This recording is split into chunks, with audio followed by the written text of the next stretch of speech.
viewers. I do mess. Good, how are you?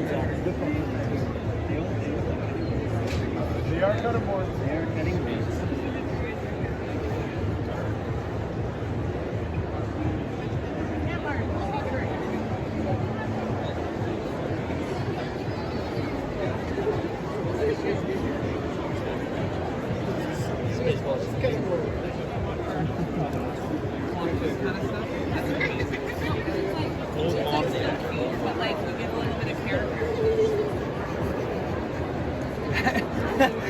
Okay, wait, hold on. I can use this. Super smash dinner.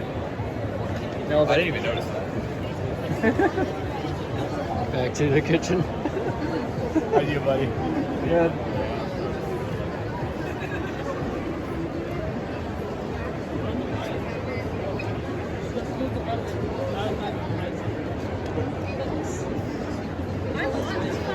So cool.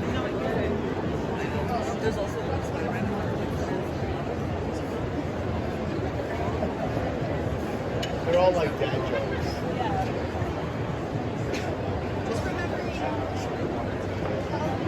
The dark knife.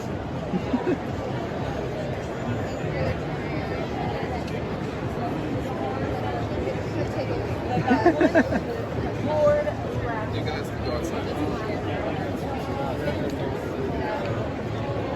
Your cooking is over 9,000. There's more.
Well, firstly, Hayden and I made a little movie together. That's right. We made a little called Little Italy, where I convincingly played an Italian man. All right. Yeah. But when we met making that, I remember asking you about Star Wars. And it's obviously a thing I have to ask until we talk about, right? And you were at a bit of a distance from Star Wars, because you're like, yeah, and you were really excited to see the movies coming out. You were really proud, and you were reflecting on your experience, but it seemed like Star Wars was not part of your life. What changed in those 5 years? I mean, I think Star Wars has always been a part of my life. Before I was cast in the films, I was a fan. And then after, I finished my work on the prequels, it was still very much a part of my life, but I again went back to being a fan, and I love that. And I got to sort of enjoy the films and the TV shows just like all of you, and then one day I got a phone call saying that our mutual friend, Deborah Chow, who was the amazing director of the Obi-Wan show, wanted to get together and talk. I was immediately so excited. I figured that she wasn't calling to get my advice, but to see if I wanted to come back and play the character again, and that was the case. And ever since then, it's been a pretty wild ride. How did she get you to say yes? It didn't take much convincing, No, I was thrilled. I've always felt just very fortunate for my involvement in Star Wars, and so grateful for the character I got to play, that when given the opportunity to come back, it was a very quick yes, and a very enthusiastic one. I got Deborah Chow, who directed Obi-Wan. I'll share this little tidbit here. Is also the reason why Paul Sun-Young Lee is in Mandalorian, because they knew each other from Toronto, and she got him into the world. And he texted me one day and said, Hayden and I met up on set. And tell us if you can recognize it. If not, we'll unpixelate it to make it easier for you. Okay. You were nervous. This is the only thing you were nervous about. I know. I don't know what's coming up here. Yeah. So. All right. So this is the first picture here. Oh, that's easy. Okay. Well, that's easy. Tell us what it is, where it's from, and then we can unpixelate it. That's our big battle on Mustafar. There we are. Yeah. So this scene here was something that Ewan and I trained months for before we started filming, and it took us probably about a week or so, maybe a little more, to film it. And we practiced so much. We knew the whole fight from beginning to end, and we were like really having a go at each other. And every now and then you miss and you take one on the hand, and there's a few battle wounds from that scene, but that was one of my favorite scenes to get to do in the prequels. That's amazing. Let's move on to the next one here. Okay, this one. Okay, I know that one too. That is Natalie and I on Naboo. Yeah, there we are. And that actually was not filmed in front of a blue screen. That we actually went to Italy, and we filmed that in a place called Lake Como, which is... George Clooney lives there, right? Yeah, right. Yeah. That's We were there first, but yeah. Yeah. Leafs won! Oh, yeah!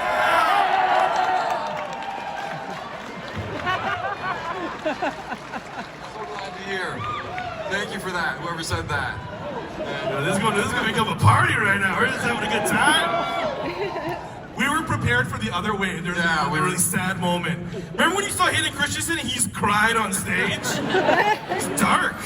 I was wearing a Blue Jays hat all day because usually when the Leafs are in contention for something, I wear all my Leafs gear and it never goes the way I hope. But I just put this on hoping that it would still go well. So that's awesome. But this scene, You're good at this. back to the movie. Yeah. This is myself and Ian McDermott at the opera, I believe. Yay. Yeah. And this Thank you. This was also actually one of my favorite scenes to get to do because Ian is one of the most amazing actors I've ever gotten to work with, and just his delivery of the lines. And I didn't have too much to say in it, so I could really just sit there and listen to him, and it was just so captivating. And I love the way the scene turned out too. It's sort of like the beginning of the seduction to the dark side. And I gotta add this because like when you get a chance to work with Hayden in a movie, like I freaked out when they told me like I signed on to this movie and they're like, yeah, Hayden Christensen's the lead. And I was like, what? And I remember the first thing you said to me when we met was you're like, hey, it's so nice to meet you. You're so great. You want to come over and work on lines? And I used to remember I'm like, Hayden just wants to work on lines, and that was it showed how much you cared about the craft. That you were always looking at other actors, how to elevate them, how to sponge off others for you to get stronger. Oh, thanks, man. Yeah, it meant everything to be able to do that. Well, we had fun together. Oh, we had fun. That was a fun. Yeah, we had a good film we time. had to do. All right, let's move on to the next. We got another one here. All right, we'll do one more. Okay, let's see this one here. All right, I think this is from the Obi-Wan show. This is our flashback training sequence. There we are.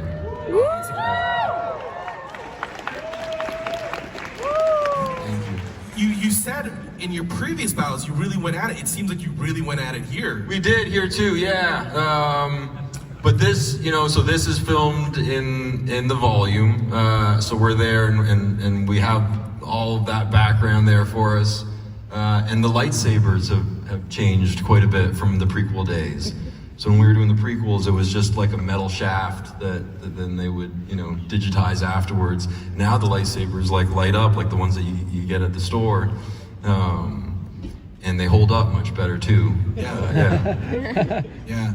And how to get back into game shape? Yeah. How long did it take you to get back into it? I think I trained for like a couple of months with the stunt team. And again, that's just like, the most fun as far as being a part of a Star Wars project, or at least for people that get to swing a lightsabers. You go to like lightsaber, Jedi training camp, and that's always been my favorite. That's great. We've gathered some fan questions. So you cool to answer some fan questions? Yeah, All right, let's do okay. it. So Todd Kaufman asked this one. We already know Anakin's opinion of sand. And since we tend to get a lot of snow in Calgary, what are your feelings about snow? That's a good one. I love snow. This weather system and the rapper. You also a huge lover of snow. No, that joke dropped. You don't know. Remember Informer? Oh yeah, I gotcha. Yeah, no, that joke really dated me. My son is so sad right now. But yeah, no, I love snow. I grew up in it, and the street that I grew up on had like this cul-de-sac where they would plow all the snow to this middle of this area, and as kids we used to go and tunnel through it, and I remember one year I went I had a hammer that I was using to, and not my parents' fault. I think I probably snuck it out of the house, and I was trying to make a tunnel through the snow, and I impaled the back of my head with the hammer, and I had to go back to my house with this hammer stuck in the back of my head, and my mom was freaking out. But the joys of snow. Yeah. You weren't expecting that one, Oh right? man, that was. Just imagine a kid being like, I don't want to get in trouble. Like, what do I do, right? Your friends are like, you need to get this looked at. Yeah, no more hammers for me after that. We got another question off Facebook from Mara Garbutt. I know you worked closely with Nick Gillard and the rest of the stunt team during the filming of the prequels. Was this your first time doing this type of stunt work, and what was it like working with Gillard and the team? Yeah, good question.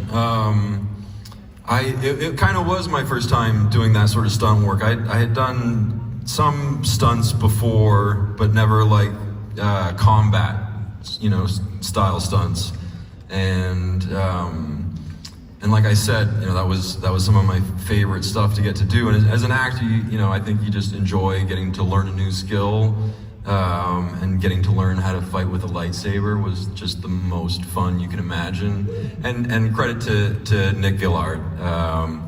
You know, he designed the style of lightsaber fighting for all of the prequels, and the amount of thought and consideration that he put into that, you know, is immense. And I think we can all agree that he did some phenomenal work.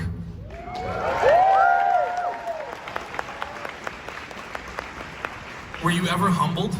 You know, like you're a young actor, right? Booking this big role, you just had some award nominations coming in. Was there ever a moment you're just like, oh, I gotta put my full energy in this, or were you ready from the beginning? No, every day was humbling, because they bring in people who are experts at this stuff, and you watch them, you know, twirl a lightsaber, and it looks amazing, and then you try to do a version of that, and it's never quite the same. But yeah, you know, every day I was giving it my all, and just very sort of fortunate to be there. Was there ever a point from the last film to 2020 that you ever just picked up a lightsaber and just gave it a twirl again, just like at home privately, or did you not pick up a lightsaber for a while? Am I really gonna admit this? Yes. I have a couple of lightsabers at home, Yeah. and every now and then I give them a twirl. And Yeah. And it sticks you in the back of the head, and you're like, how? I did this wrong. All right, from Facebook, Brittany Lynn writes, I would love to see you in a film adaptation of the book your mother and sister wrote called Stealing John Hancock. Is that something you would be interested in doing? And are you, when you're not acting, do you like to write? Well, thank you for that question. For those of you who don't know, my mom and sister recently wrote a novel, and yeah, very proud of them. And yeah, it's something I would definitely consider. You know, they've asked me about it, and we talk about it a little bit. But they're writing another book right now, and I think the premise of this next book sounds even more exciting to me. So I might wait for the next one.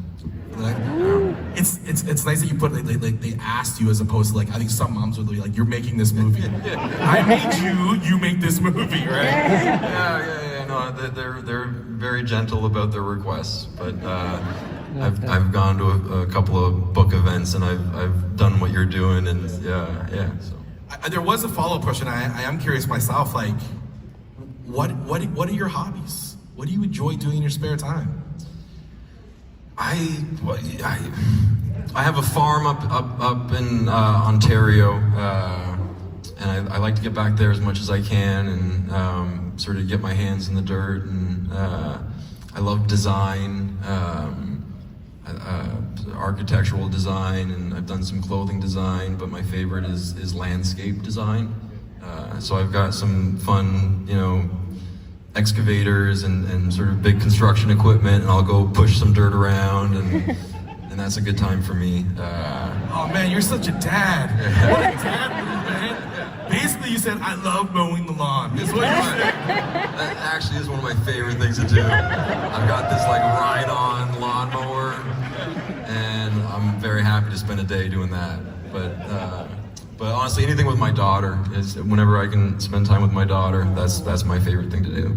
When Hayden and I were working together, we would just talk about Paw Patrol. Yeah, it's true. Like, Hayden came on, he's like, I was watching Paw Patrol, I have a couple theories. And literally on the way here, we're like, what are our kids watching? We're like, the floor is lava. Yeah, exactly. Right? Is this cake? Yeah. And I think that's like, I go back of just like, that's what makes you so lovable, man. Like, at the end of the day, you're such a humble dude coming back to Canada, but you're a dad, and we've seen you grow up literally all these years, and you coming back is amazing. And this, I've deviated a little bit here, but like, what's it like being wanted back by the fans? Because this was fans, when the show was announced, they were like, if Hayden doesn't show up, we revolt, right? Like, the fans desire, they wanted you to be back. What's it like to have all these people around the world want you back?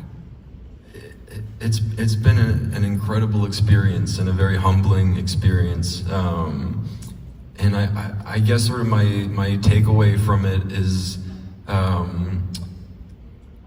that I think I've found my tribe. You know, like I have my people, and I feel like I'm a part of this amazing community of fans, and it's just so heartwarming. And I, you know, I so appreciate the support and the love, and I can't thank you all enough.